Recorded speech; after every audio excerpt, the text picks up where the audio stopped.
Hello, I'm Vidya, your tutor. Let's learn celebrating festivals together step by step. Hello friends, I'm Vidya. Festivals are happy days when we celebrate with family and friends. Today we will learn about some festivals and how we enjoy them together.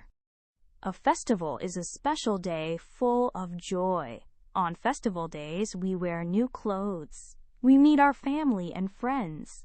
We eat sweets and yummy food. Everyone feels happy and excited. There are so many festivals in our country. On Diwali, we light little lamps called diyas. On Holi, we play with bright colors. There is also Eid, Christmas, Pongal, and many more. Each one is so much fun. Festivals are best when we share them. We give sweets to our neighbors. We sing songs and dance together. We wish everyone a happy festival. Sharing makes the day even more special. To recap, festivals are special happy days. We wear new clothes, eat sweets, and have lots of fun. Best of all, we celebrate together with family and friends. Happy festivals, everyone! Great work!